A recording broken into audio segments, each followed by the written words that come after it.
Yo, what's up, man? It's your boy CZO, and I am back. You just entered the Black Man Cave, and what happens here stays here.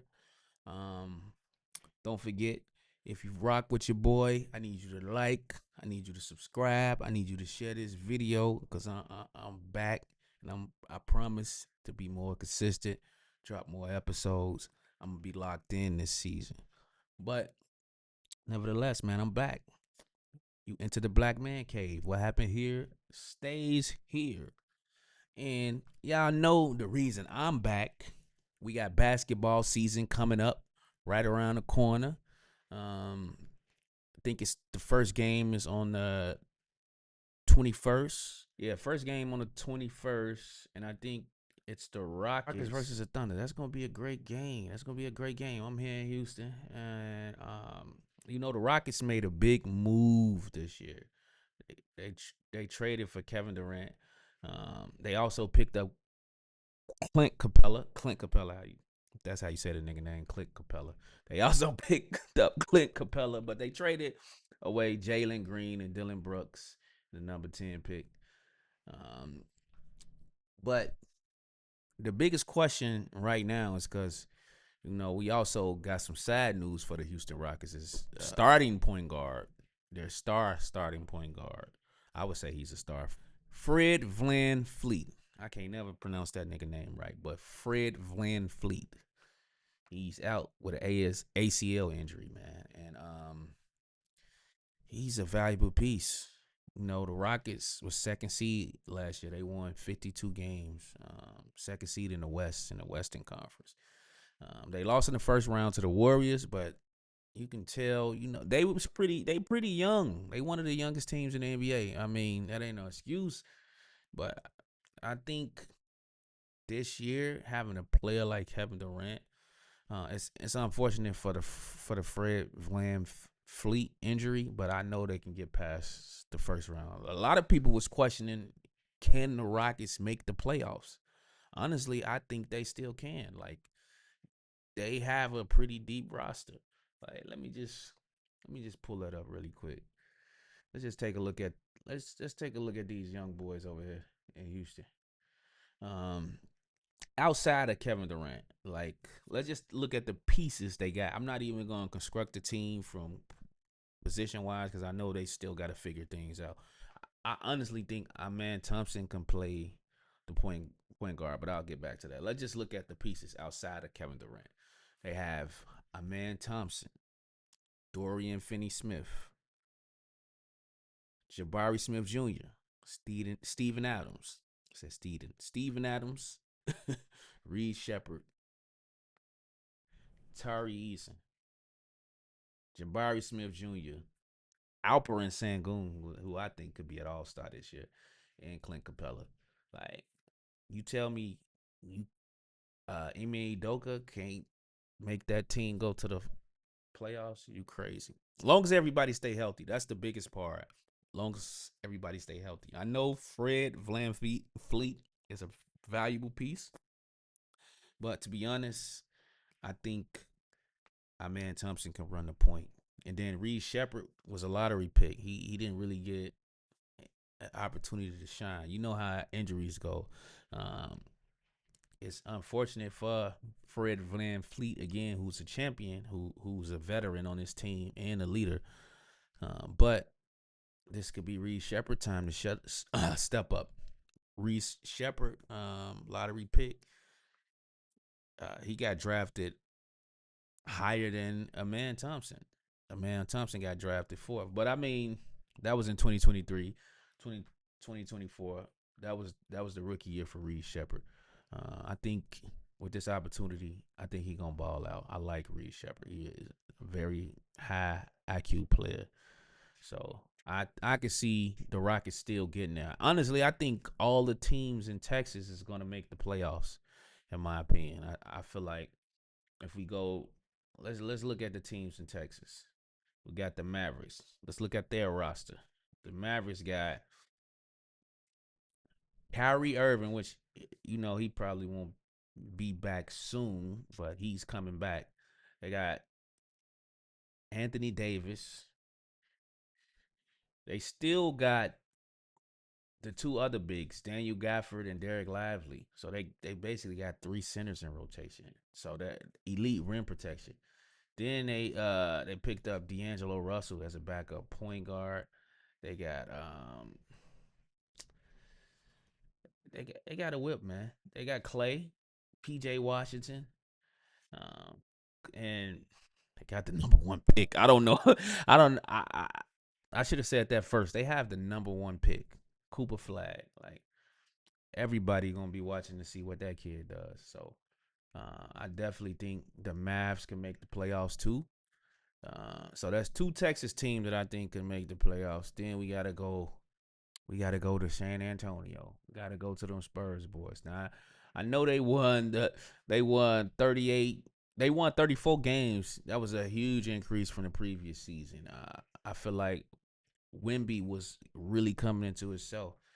But the Spurs actually they got a nice squad over there too. Like they got rookie of the year, Stephon Castle, De'Aaron Fox. They still got KJ over there, Keldon Johnson. They got Victor Wembanyama, who I think, in my opinion, he is going to be the best player in the NBA in the next couple of years. He been hitting the weight room. The man been meditating with monks. The NBA got a problem on their hands, man. Um, but they still got Jeremy Sohan, Devin Vassell, a dog. Like, yeah, them boys making it to the playoffs. I promise you. If they don't make it to the playoffs, Spurs gonna be in the play in. You know, the play in is basically the playoff now with the new NBA rules. So that's my prediction. All three Texas teams will be making it to the playoffs. Um, Next, I did see Stephen A. Smith make a top 5 players to look out for list, and it kind of disturbed me a little bit because he had 4 players on that list that's over 30, multiple All Stars.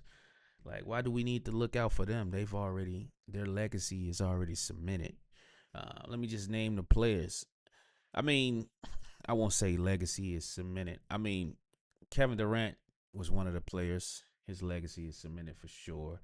Jimmy Butler was one of the players he had on there as well. Kyrie Irving, Kevin Durant. So those was 4 players. So he had Kyrie at number 5, Kevin Durant at 4, Jimmy Butler at 3.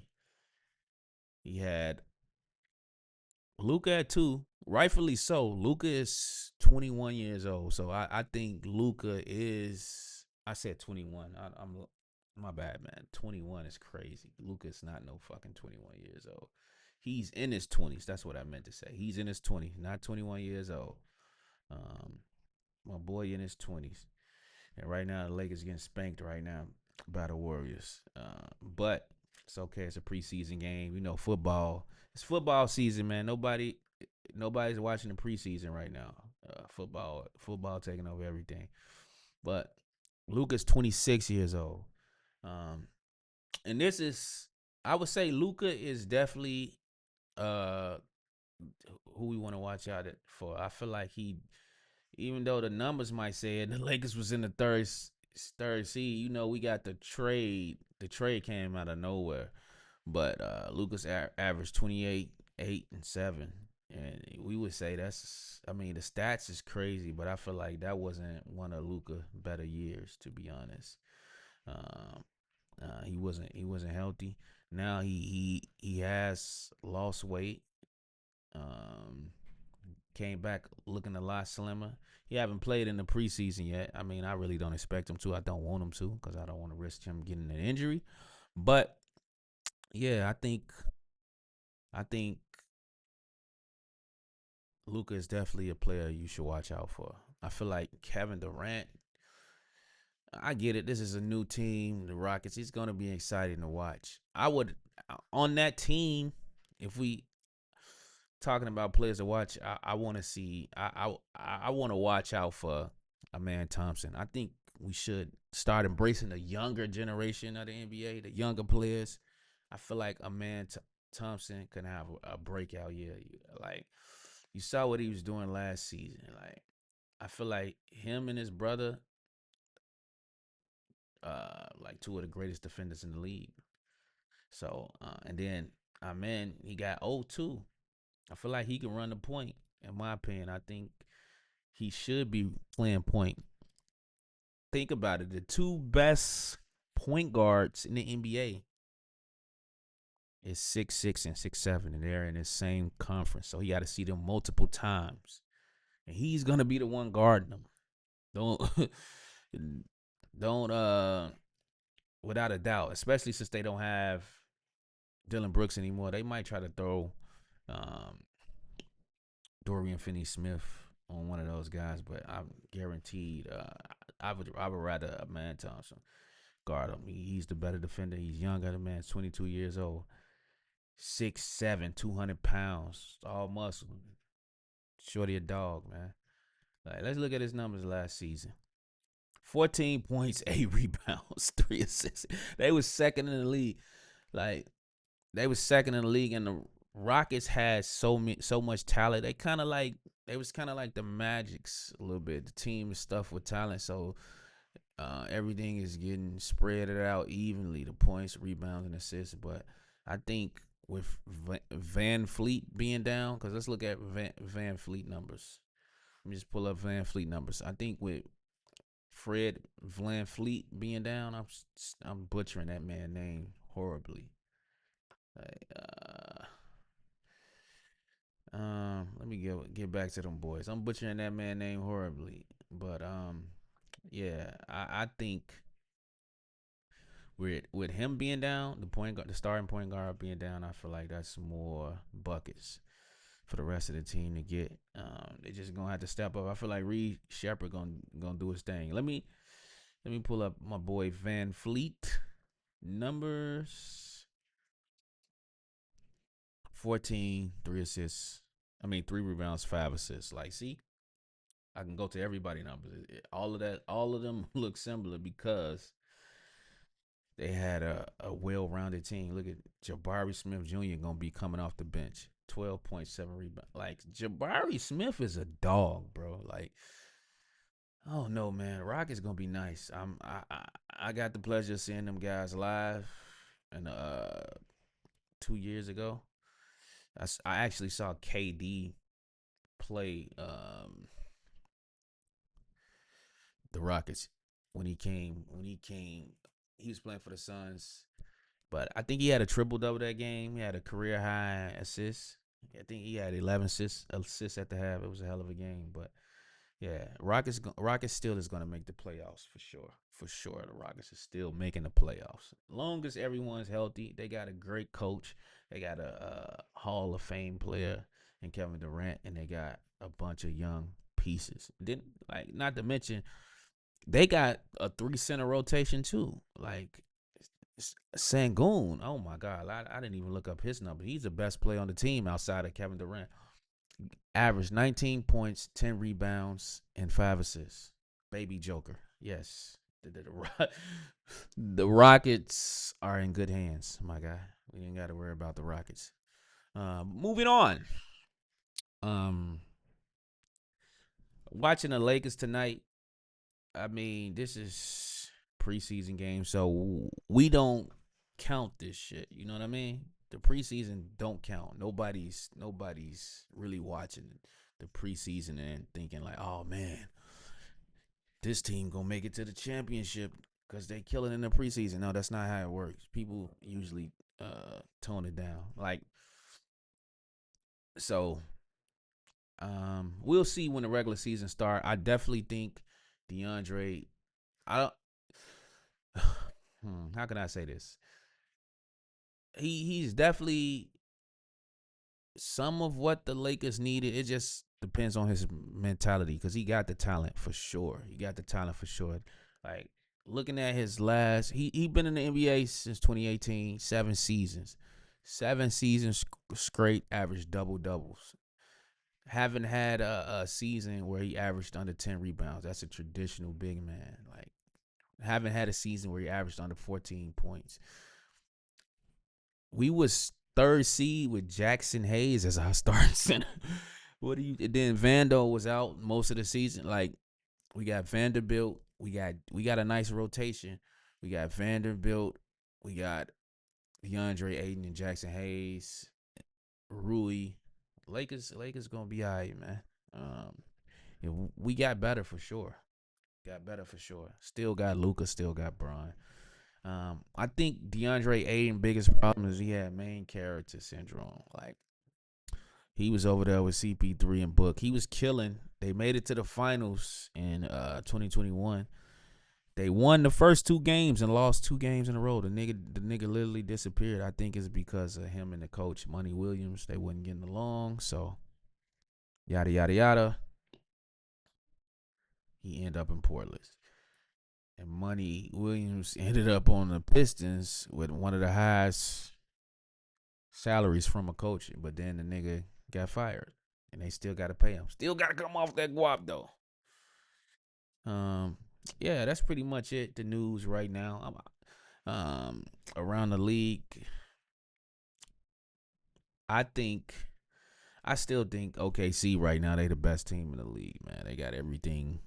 I still think no matter what, unless them boys unhealthy, man, they looking like the toughest team in the league. I called OKC being good a few years ago, but I didn't expect them to win the championship this soon. I'll be honest. I thought they was gonna do like a Western Conference Finals this year, max out at a Western Conference Final. But I always believed in Shea. I feel like he been consistent these last couple of years. So shout out to OKC for bringing that chip home.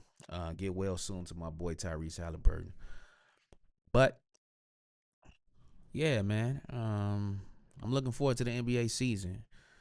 Uh, this pretty much gonna wrap the episode. I just wanted to touch on those topics because I've been seeing it going around, floating on the internet. But hey, before I end the episode, I just wanna since we talking about since we talking about basketball, we is in the Black Man Cave. Um, I'm what I'm gonna do going forward in these episodes. I'm gonna just end it off with a wild topic.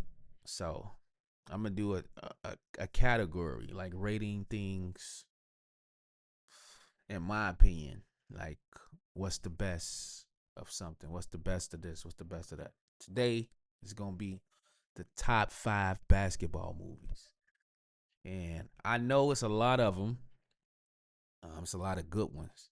So let me just start with some honorable mentions because I know y'all gonna be pissed because they not gonna make my list. Honorable mention: Blue Chips. That's the movie with Shaq. Um, Good movie, but it didn't make the cut. Coach Carter. Shout out to Coach Carter for honorable mention, but didn't make the cut. My top 5 basketball movies. Oh, one more honorable mention: Space Jam. Space Jam can't make the cut. I'm sorry, my man.